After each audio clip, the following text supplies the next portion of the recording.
Bonjour à toutes et à tous et bienvenue sur le plateau d'Impact Finance.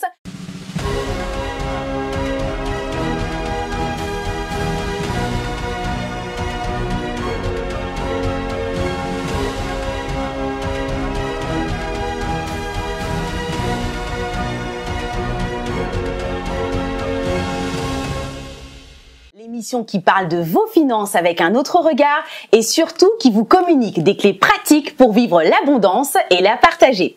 Découvrons tout de suite notre thème du jour.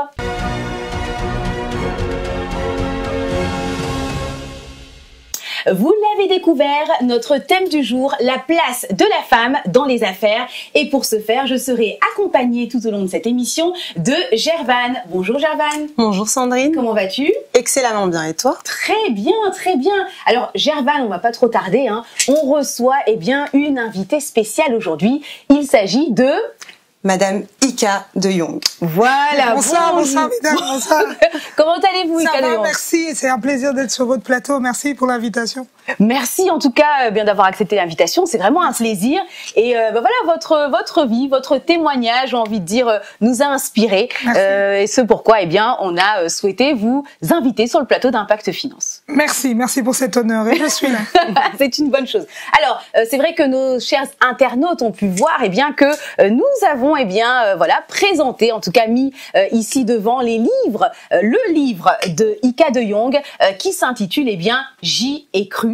C'est bien de vous. C'est bien moi, c'est bel et bien moi, c'est mon histoire, c'est mon parcours, c'est le témoignage d'une femme ambitieuse et battante. Je parle de cette femme qui est née en Afrique, qui est née en République démocratique du Congo, qui a grandi et à un moment donné de sa vie a dû quitter ce pays et pour venir en Europe, dans la diaspora, Amsterdam, Bruxelles, et qui a cru en ses rêves, qui était déterminée, qui a voulu devenir ce qu'elle est.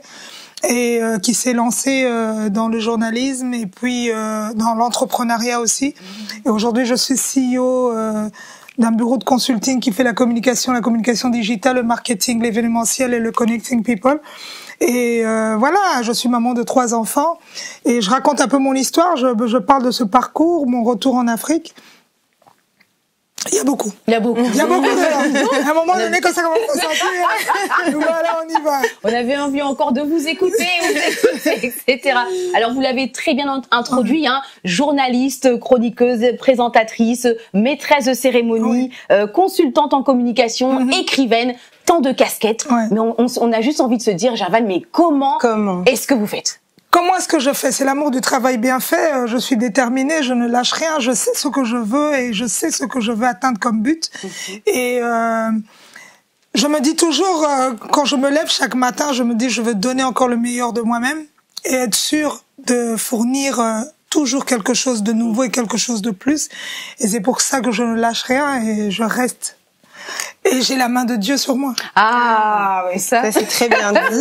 C'est très très bien. Exactement. Alors c'est vrai que dans de multiples interviews où vous êtes présente, vous parlez justement de votre foi. Justement notre thème, donc la place de la femme dans les affaires. Pour vous, votre foi a une place capitale. Bien sûr. Oui. C'est la première des places. Je crois que si je n'avais pas cela, je serais déjà tombée. Parce que vous savez, une carrière, on la bâtit avec l'expérience. Et ces expériences, il y a un pourcentage quand même assez énorme de bas. Et quand vous avez traversé ces moments qui ont été vraiment deep in, et vous vous relevez à chaque fois, vous vous dites, en tout cas, s'il n'y avait pas Dieu, je serais pas là où je suis. Et j'y crois et j'ai la conviction que si c'était pas Dieu, je serais pas Ika de Jong. Waouh. Dis donc. Merci déjà pour cette belle introduction. Alors, on parle donc de la place de la femme dans les affaires. On a un petit peu envie de savoir, Ika de Jong, à quel moment, est-ce que c'était déjà toute petite que vous aviez, on va dire, cette fibre entrepreneuriale ou c'est venu beaucoup plus tard? Racontez-nous un peu. Je l'ai toujours eu parce que je suis née de famille. Bon, quelque part, on commence déjà très petite. On a des responsabilités qu'on n'arrête pas d'avoir tout le temps. Et on se dit qu'on doit se lancer dans ça, qu'on a autant de responsabilités, qu'on a des frères, des sœurs, des parents qui vous mettent tellement de pression. C'est vrai aujourd'hui quand on voit, quand on parle des aînés et puis qu'on parle des enfants du milieu, il y a des études qui ont été faites sur cela. on sent déjà que dès petit, on influence énormément. Et en grandissant, quand on a déjà ce bagage, on le porte sur soi et on est obligé de garder la tête haute et de se battre et de rester déterminé. Dans l'entrepreneuriat, il n'y a rien de plus fort que ça. Donc ça nous tire. Et aujourd'hui, j'ai une société où j'ai plus de 10 employés, que j'appelle pas employés, j'appelle des frères et des sœurs. Et je suis obligée de mener vraiment ce bateau convenablement. Et je crois que mon background m'a beaucoup aidé. T'as beaucoup aidé. C'est vrai que en tant qu'aîné, il y a le poids des responsabilités, en tant qu'entrepreneur aussi.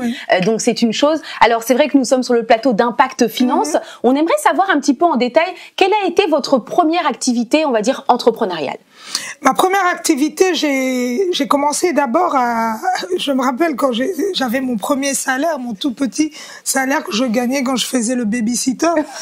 Cet argent-là, je divisais, j'envoyais à ma mère un peu à Kin et je gardais un peu pour me dire ok, j'économise. J'apprenais déjà à économiser, à mettre de l'argent de côté pour pouvoir acheter quelque chose que je pouvais revendre à l'école. Donc j'achetais par exemple des bonbons où j'achetais à un prix peut-être à l'époque c'était des Florins en Hollande où j'achetais, je peux dire, à 1 ou 2. Je revendais à l'école peut-être à 3. Donc je me disais, je gardais quand même quelques pièces qui restaient. Et ça m'a permis de rentrer déjà dans le mood.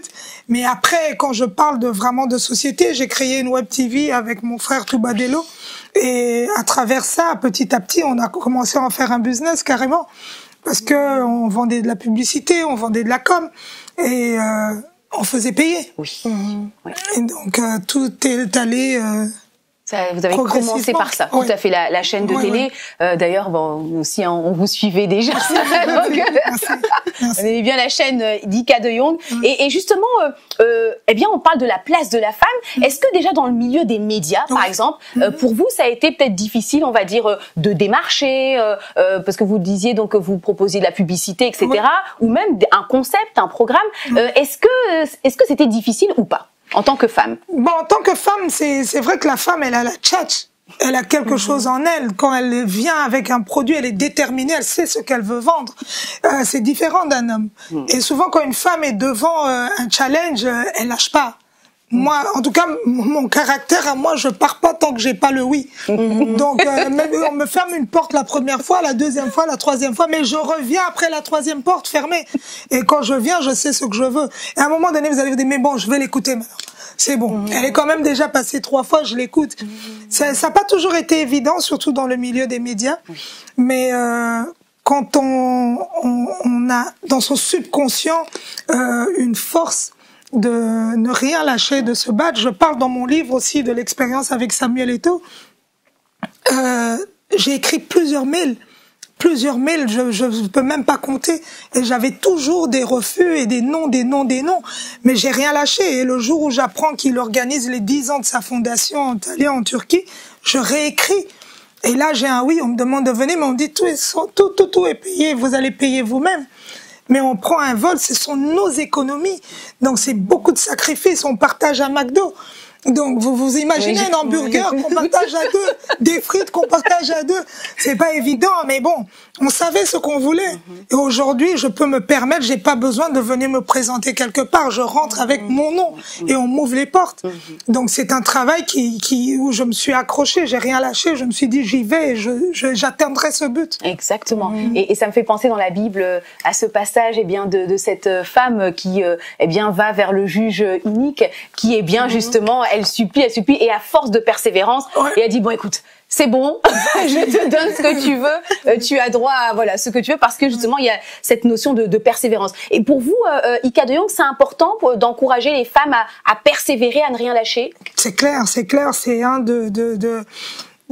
comment je dis, c'est un de mes sujets dans toutes mes masterclass que je fais un peu partout dans le monde. J'en parle où je dis il faut, c'est quelque part, c'est comme une obligation, ça doit tourner dans le cerveau et se dire que je dois le faire. Et personne d'autre ne le fera à ma place si je le fais pas moi-même. Donc c'est un peu ça. C'est un petit peu ça. Et ce que j'aime beaucoup dans ce que vous exposez, c'est que c'est un élément qu'on retrouve dans votre livre. Je vous cite, donc vous dites « Je crois très fermement à la valeur du travail. Je n'aime pas la paresse et la facilité. Et je trouve que ça, vraiment, ça s'implémente bien dans ce que vous exposez maintenant. Oui, j'aime pas la facilité. Moi, je crois que j'ai la rage de faire les choses correctement et la rage de vaincre. Je ne laisse pas passer un des marchés qui s'affiche devant moi. Donc quand il y a un marché, je me dis je dois l'avoir. Et comment est-ce que je le fais? C'est que je dois prouver que je fais mieux que les autres. Donc j'arrive à un moment, si quelqu'un est devant moi, on me dit par exemple on doit tourner ici et qu'on doit finir. Mais moi, avant que je n'aille au lit, tout doit être déjà diffusé. Quand les autres vont dormir, moi toutes mes images auront fait le tour du monde. Et c'est comme ça. Et c'est une question de mindset. C'est dans la tête que ça se passe. Wow. Ouais, c'est tellement intéressant. On est en train d'assister à une masterclass. Continuez, Ika de Yongue. Exactement. Alors c'est vrai que on pense la place de la femme. Oui. Vous êtes aussi maman, hein, vous l'avez dit en début d'émission. Comment on fait alors parce qu'il y a peut-être une femme qui se dit Ika de Yongue, j'entends bien, mais il y a peut-être l'époux, il y a les enfants. En même temps, les affaires, vous parlez bien de détermination, de persévérance. Ça demande aussi un investissement. Comment on fait pour concilier le tout? Il faut beaucoup prier. Il faut énormément prier. Il faut demander à Dieu le chemin qu'il faut suivre. Il faut avoir une ligne de conduite. Il faut se dire, ok, il faut s'organiser au fait. Et je crois que la seule personne qui peut vous donner une force d'organisation, il y a que Dieu. Il y a personne d'autre. Il faut se réveiller le matin et se dire, ok, je fais ça, et établir tout ça et se dire, ok, j'ai une to-do list et si je peux arriver à le faire, gloire à Dieu. Et si je le fais pas, demain, je vais essayer de récupérer ce que je n'ai pas pu faire. Et c'est beaucoup de discipline. Mais à un moment donné, ça devient comme une lettre à la poste. Et cette discipline a toujours été innée en vous dès le bas âge? C'est vrai que j'ai beaucoup de... Oui, quand même. Bon, parce que je suis aînée de famille, c'est vrai que ça a beaucoup joué comme rôle. Mais c'est vrai qu'avec le temps aussi et le travail... Et la tâche de toujours faire plus me pousse à me perfectionner. Alors, on revient encore sur la place de la femme, cette femme qui se retrouve parfois au milieu d'hommes, hein, dans des milieux, beaucoup d'hommes. Justement, est-ce qu'il y a un secteur ou un domaine d'activité dans lequel vous exercez, où vous êtes retrouvée vraiment parfois peut-être la seule femme, ou en tout cas où il y avait peu de femmes? Souvent. Oui. Souvent, je me retrouve dans des milieux où il y a beaucoup d'hommes et tout. Mais il faut avoir le caractère, c'est pas toujours évident parce que les hommes, ils ont souvent tendance, quand il y a une femme qui est dans ce genre de milieu, comme si on vous écrase. Vous allez trouver juste quelqu'un qui va lancer une phrase qui essaie de vous diminuer. Mais il faut juste pas faire attention. Moi, je fais pas attention, je m'attarde pas à ce genre de bassesse ou de futilité. Je me dis que je sais ce que je vaux et j'y vais. Exactement, très important. La connaissance de son identité. Exactement, très important. Et également, être aussi une femme... La place de femme dans les affaires, c'est aussi une femme qui dirige. Alors quand on doit, alors je vous ai vu, Ikaya, quand on doit par exemple diriger des hommes en tant que femme, comment on fait pour trouver un peu, vous voyez, sa place quelque part, l'équilibre? Comment on fait? Dialoguer. Dialoguer, c'est la clé de la réussite, c'est ce dialogue-là, et remettre tout le monde à sa place. Et il faut regarder les gens en face, il faut regarder les gens dans les yeux et leur dire les vérités. Et à un moment donné, ça peut blesser, mais à un moment donné, ça finit par fonctionner. Ça finit par créer une relation très professionnelle et avec beaucoup de respect. Parce que on est contrainte en tant que femme de vivre dans ce milieu-là. Moi, j'ai un fils, je l'éduque aussi de cette façon-là, où je lui parle, où je lui dis, tu dois respecter la femme, tu dois accepter la femme a sa place dans ta vie. Donc, il y a beaucoup de gens qui ont un passé, qui ont une éducation qu'ils ont reçue chez eux, où la femme passe au deuxième rang. Et souvent, on les a en face de nous, en tant qu'employés. Mais moi, je vis en Afrique, ça fait 3 ans que je suis rentrée. Donc, c'est pas évident. C'est pas comme ici dans la diaspora, on sait, on dit, oh, je touche pas, elle va aller directement dire les droits des femmes. Mais au Congo, là, ça rigole pas. Ça va. Même le portier peut te dire, maman, là, et à ce moment-là, il faut pouvoir recadrer les choses. et lui dire les choses en face et lui dire que voilà, là, je suis responsable. Et à partir de ce moment-là, il y a une barrière qui se crée entre nous, mais il y a une relation saine qui se crée entre nous aussi. D'accord. Mais si je peux me permettre, juste j'ai une question parce que donc, on parle de leadership et de voilà d'être une femme leader dans la société actuelle. On est en ce moment un peu plus dans un désir de leadership un peu plus humain, c'est-à-dire un leadership qui est un peu plus à l'écoute des besoins de ses employés ou des personnes qui l'entourent et moins directif. Est-ce que vous pensez que les femmes justement qui entreprennent peuvent être un peu ce vent de fraîcheur et répondre à ce désir de la société? C'est clair, on est des mamans. On reste des mamans. Vous savez, j'ai des employés qui sont plus âgés que moi. Et vous, en fait, vous passez de l'autre côté. Vous êtes employé, mais vous passez de l'autre côté plus maternel, où il y a des besoins privés, il y a des demandes privées où ils viennent vers vous, ils vous parlent comme une maman. En fait, vous jouez un peu un double rôle de patronne et rôle de maman, de responsable. Vous maternez un peu toutes ces personnes. Et pour avoir aussi un rendu convenable de tous ces employés, vous êtes obligé d'avoir les deux casquettes. Parce qu'il faut les écouter. Il faut prendre le temps aussi de les écouter. Je vous donne un exemple. Il y a mon chauffeur qui vient de perdre sa mère. Mais je suis la seule personne qui peut l'aider. Et que je le veuille ou pas, je suis la seule personne qui doit prendre cette responsabilité en charge. Parce que il me le rend. Il est toujours présent. Il fait presque tout. Et il s'occupe quand il doit prendre les enfants à l'école, quand il y a quelque chose, il est là. Je lui demande de travailler des heures supplémentaires, il est là, il se plaint pas. Mais quand il perd sa maman, attendez, c'est mon côté maternel qui reprend le dessus. Oui, et je suis obligée d'agir. Tout à fait. Notre nature de femme n'est pas à mettre de côté. Non, c'est clair. Et puis ça nous aide énormément quand vous voyez le nombre de femmes aujourd'hui qui sont chefs d'entreprise. C'est terrible. Moi, je vois les pays anglophones, le Nigeria, le Ghana, c'est une autre façon de faire. Les pays francophones, ça commence. On voit dans le gouvernement congolais aujourd'hui, le président Félix Tshisekedi qui en a mis énormément. Il y a beaucoup de femmes maintenant dans le gouvernement congolais. C'est une première. On le voit de l'autre côté de la rive à Brazzaville, on le voit dans les autres pays. Mais dans les pays anglophones, que des femmes, des millionnaires, que des femmes. Et c'est beau à voir. Oui, c'est vrai. C'est vrai. Donc, c'est bien ce message, j'ai envie de dire aussi, d'espoir, de dire aux femmes, c'est possible. Aujourd'hui, c'est vrai, le monde change aussi, et il faut aussi saisir, j'ai envie de dire aussi cette vague qui apparaît. C'est très important. Un autre point aussi, on aimerait un petit peu savoir dans quel secteur, quels sont les autres domaines dans lesquels vous investissez, on parle quand même de la place de la femme dans les affaires. Vous êtes dans quel secteur? L'agriculture. J'essaye. C'est pas facile. J'essaye. Mais comment ça vous est venu l'agriculture? Parce que j'ai un petit terrain du côté de, si vous connaissez Kinshasa, du côté du mausolée du feu Tshisekedi. Et je regarde l'ampleur des gens qui vendent du pondu dans cette rue, mais la qualité de ce pondu-là, il est différent qu'en ville. Et puis je me suis dit, pourquoi je commencerais pas de manger d'abord mon propre pondu?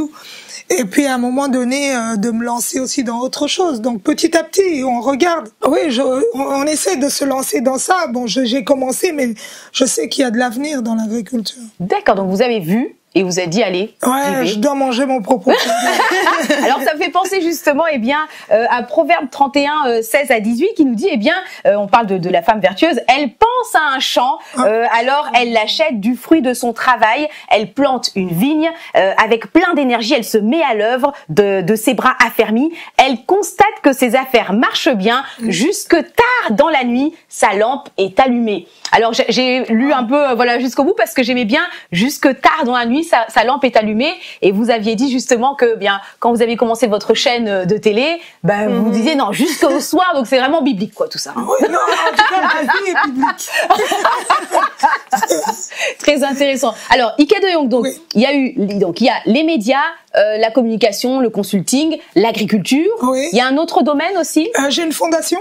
J'ai une fondation où je m'occupe des personnes âgées. Et souvent on me pose la question pourquoi les personnes âgées? Parce que je me suis dit c'est les personnes qui peuvent prier pour vous. Et c'est les personnes qui qui ont besoin de certains repères, qui ont besoin d'aide. Vous savez, les jeunes, c'est vrai que les orphelins, c'est vrai, on les aide, c'est vrai, tout le monde va vers les orphelins et tout. Mais ces personnes âgées, surtout en Afrique, il n'y a pas d'hommes, de vieillards. Il n'y en a pas.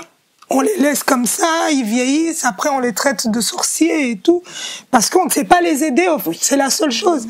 Et j'ai un nombre de mamans qui sont veuves, et je m'occupe d'elles chaque fin du mois. J'aime pas trop en parler parce que je garde ce côté-là privé de ce que je fais, mais bon, je trouve que c'est quand même important. Quand on me pose la question, en tout cas j'envoie toujours les gens, je leur dis, ok, moi j'ai un groupe de mamans veuves, si vous voulez faire quelque chose au Congo, vous venez, en tout cas, mon chauffeur, il vous dirige, il vous amène, vous faites vos dons, vous parlez avec ces mamans, et les prières de ces mamans, je vous jure, moi je suis bénie à cause des prières de ces mamans.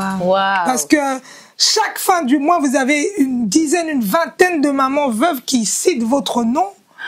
Mais attendez, même si Dieu n'a pas envie, à un moment donné, Waouh. Donc une fondation où vous occupez des personnes âgées. Des personnes âgées. Mais c'est bien aussi, je trouve, d'en parler parce que Impact Finance, il y a le mot finance, et c'est important aussi de savoir dans ce qu'on perçoit, il y a une somme qu'on peut aussi donner. Il y a la dîme, tout à fait. Important, exactement. Parce que moi, je vous dis avant, c'est vrai, je dois le dire aujourd'hui devant la caméra, j'ai jamais osé le dire. C'est une première sur les réseaux. Impact Finance. C'est vrai que je donnais ce que je voulais. Vous voyez, quand j'ai quelque chose, j'ai signé un contrat, je donne et tout, je réfléchis pas. Mais quand j'ai compris l'impact de la dîme, c'est énorme. Je le dis devant la caméra, qu'à chaque fois que j'ai donné ma dîme, donc un 10% du montant d'un contrat que je recevais, vous pouvez pas imaginer que l'argent que j'avais sur mon compte les jours qui venaient. Donc la puissance. Moi-même, des fois, je m'étais, je dis, ça vient d'où? Qu'est-ce que j'ai fait? Mais c'est la dîme. Il n'y a pas de clé, il n'y a rien, qu'on vienne pas nous raconter. Je le dis pas parce que je suis sur une chaîne de télé qui est liée à une église. Non, je dis parce que c'est vrai. La dîme, il n'y a pas plus fort que la dîme. Donc tout contrat que vous recevez, vous retirez la dîme. La dîme. Essayez, vous allez voir. Hein. Parce que tous les internautes font aussi. Essayez, vous allez voir. Donc c'est vrai. Et c'est une très bonne clé pour Impact Finance avec l'importance de la dîme dans tout ce qu'on peut percevoir. Alors, sans plus tarder, Ika de Jong, on va passer à une rubrique, la rubrique de Gervane, intitulée On y croit, on n'y croit pas.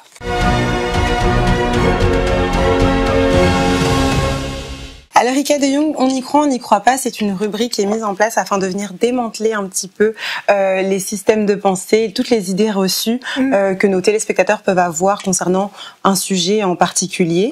Vous allez confirmer ou non ces affirmations que je vais vous présenter et expliquer un petit peu votre point de vue à ce sujet-là. Ça va? Alors, première idée reçue, donc dans beaucoup d'idées reçues, dans beaucoup de systèmes de pensée de certaines personnes, lorsqu'une entreprise est florissante, c'est parce qu'il y a un homme derrière. C'est parce qu'on n'a jamais laissé la femme parler. On n'a jamais laissé la femme montrer de quoi elle était capable. C'est vrai que quand on reste sur... je peux dire que je suis féministe dans un sens parce que je me dis, tant qu'on ne laisse pas la femme agir selon sa pensée, selon ses expériences, selon sa connaissance, comment est-ce qu'on pourra la juger et directement dire que c'est un homme?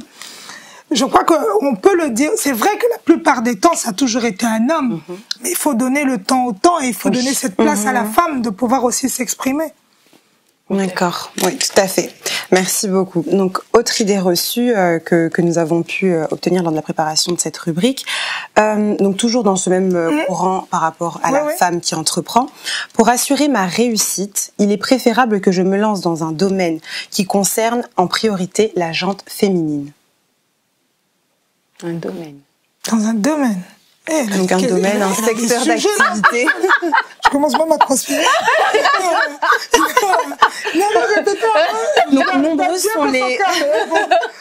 Donc nombreuses sont les femmes qui pensent que pour réussir en affaires, il faut absolument qu'elles trouvent un domaine, un secteur d'activité qui est uniquement lié à quelque chose qui a trait au féminin. Qui va premièrement parler à la femme. Non, pas du tout. Dans mon domaine à moi, il n'y a pas que des femmes, en fait. En fait, à la base, je m'adressais pas qu'aux femmes. Et Je crois pas que c'est lié. Il faut absolument être très féministe ou bien faire que des choses pour les femmes pour réussir. Non. Je crois qu'à un moment donné, quand on s'ouvre à tous les horizons, on réussit. Tout à fait. Et autant les hommes ont besoin des femmes, autant les femmes ont besoin des hommes. C'est réciproque. Donc on a besoin de créer ce monde-là tous ensemble. Il n'y a pas de secteur fermé. Non, pas du tout. Aujourd'hui, il y a des hommes qui vous font les ongles. Hein. Oui. Oui, ça c'est vrai. Et ils le font mieux que les femmes.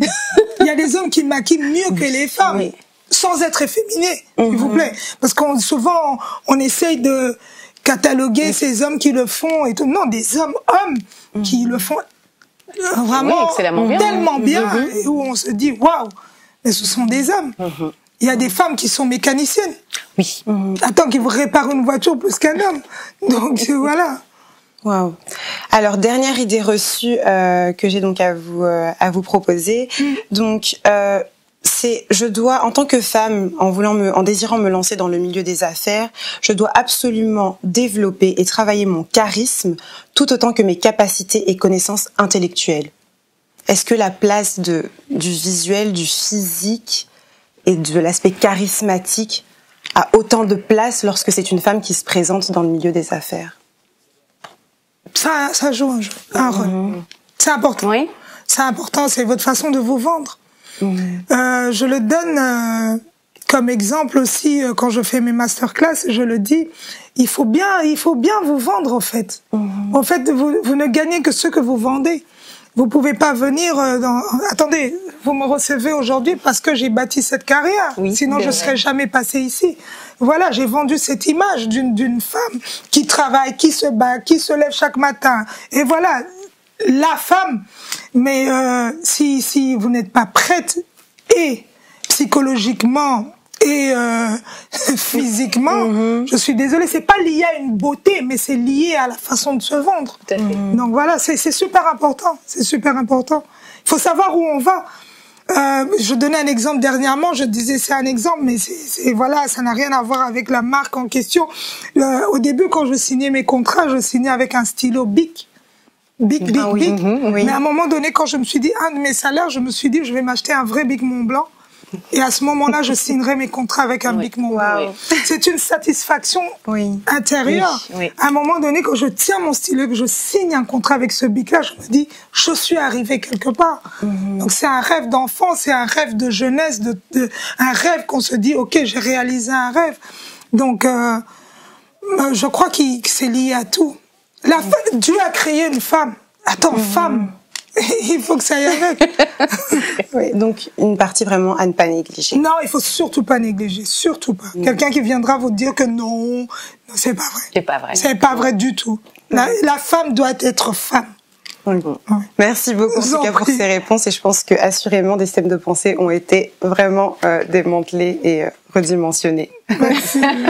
Très bien. Merci beaucoup en tout cas Gervane pour la rubrique. Donc on y croit, on n'y croit pas. Alors sans plus tarder, nous allons maintenant recevoir Sabrina qui va nous parler justement de votre livre. Ah merci. Voilà, je suis venue avec le livre d'Ika aujourd'hui et vraiment c'est un super livre. C'est pour la rubrique on l'a lu et donc on le partage et c'est vraiment un super livre. Le titre c'est J'y ai cru, témoignage d'une femme ambitieuse et battante. Et vraiment ce livre, aujourd'hui on parle des femmes entrepreneurs et ce livre en fait c'est un peu les coulisses parce que quand on voit une femme entrepreneur on a tendance à voir la réussite, le côté un peu brillant, mais ce livre vraiment c'est un livre c'est une autobiographie d'abord si vous voulez un petit peu le catégoriser et c'est une sorte de témoignage. Donc en fait elle parle vraiment à la première personne et on se sent vraiment on rentre dans le livre très facilement. Pour vous donner une anecdote, je l'ai lu en un jour, vraiment tellement je l'ai dévoré. C'est vrai qu'il y a plus d'une centaine de pages. Il y a 169. Voilà, 169 pages. Wow. Exactement, voilà. Et Ika de Jong, elle me disait qu'elle l'a écrit sur 2 ans, plus ou moins. Oui, sur 2 ans. J'ai eu une année où je me suis mise vraiment à 100% dessus, mais bon, j'ai commencé à griffonner déjà quelques temps avant, oui. Oui, mais en tout et pour tout, oui, vraiment 2 à 3 ans. Bon, si j'exagère un peu, 3 ans, oui. Donc elle a commencé plus ou moins en 2021. 2021, et puis, oui. Voilà, petit à petit, elle a fini en 2023. Donc pour les personnes aussi qui se lancent dans l'écriture, c'est vraiment un encouragement. Ce livre, c'est un super livre. Vous allez trouver dedans de très belles photos. En fait, il y a des, c'est imagé. On retrouve de belles photos. Il y a des photos auprès de la première dame, Madame Denise Tshisekedi. Et vraiment, on voit la maman aussi parce que Ika de Jong est maman de 3 enfants. Et il y a vraiment des photos inédites. On voit l'intimité vraiment de Ika de Jong. Elle parle à maman aussi de la maladie. Il faut savoir que Ika, on voit l'entrepreneur, mais Ika de Jong est passée par un cancer. Et dedans, elle parle qu'elle a vécu 10 chimiothérapies. Tout à fait. Et il y a vraiment des photos inédites où on voit même un petit peu tout ce que les médecins ont retiré. Voilà.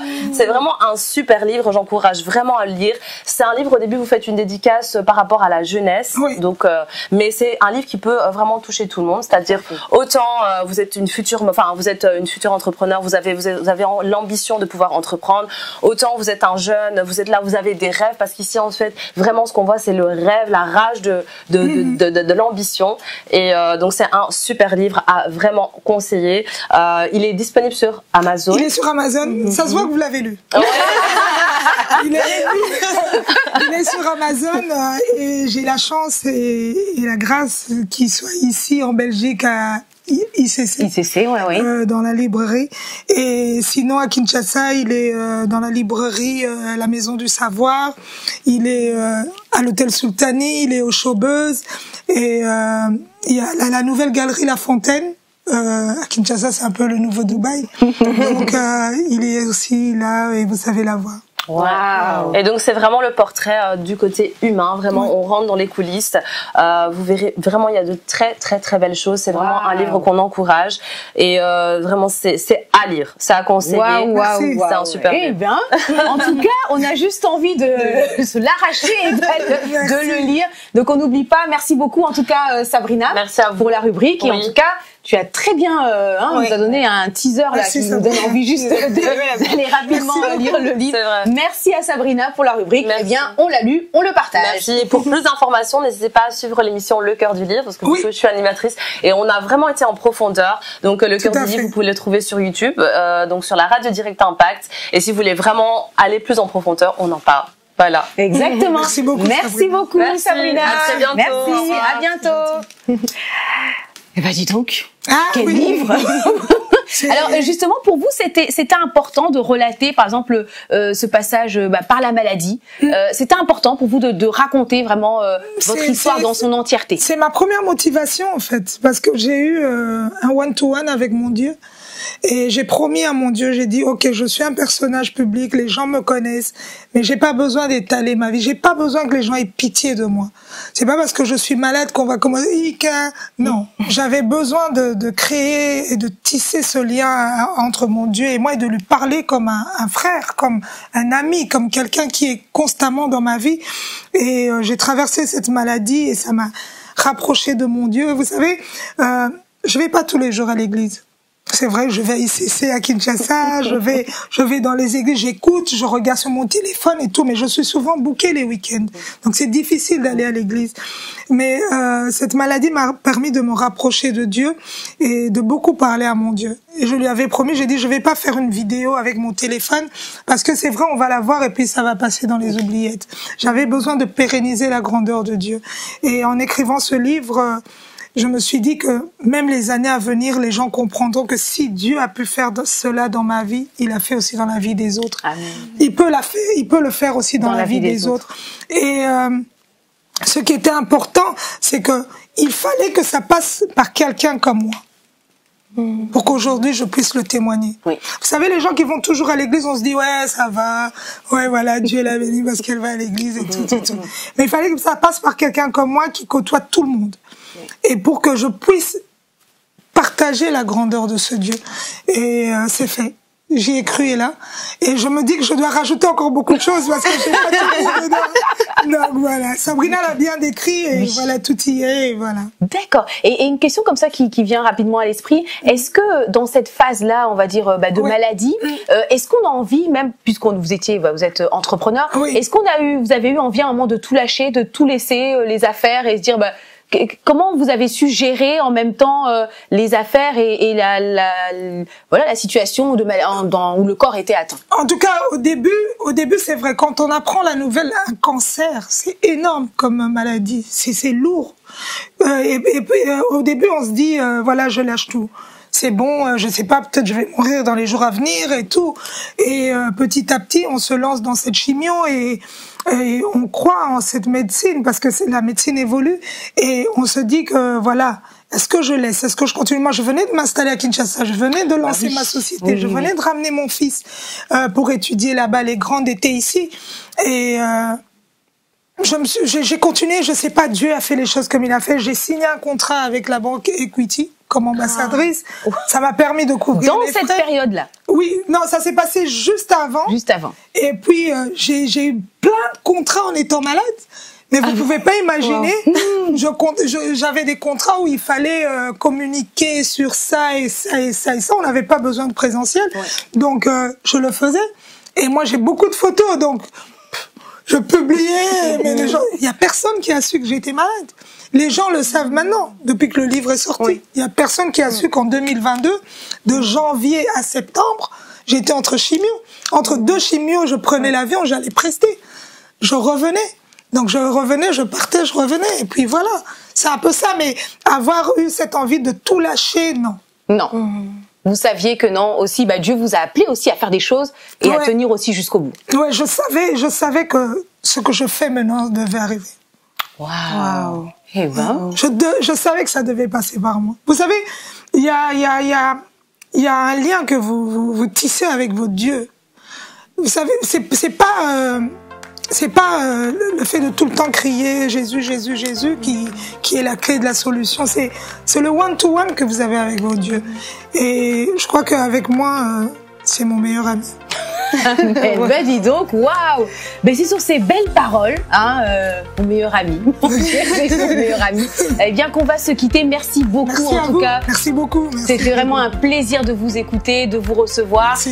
Et encore une fois, le livre d'Ika de Jong, J'y ai cru, où elle nous parle aussi de toute sa carrière, cette femme, dans le milieu, des affaires, on peut le dire aussi, mais même tout votre parcours, qui est finalement une source d'encouragement et un véritable témoignage pour de nombreuses personnes. On peut donc retrouver le livre sur Amazon.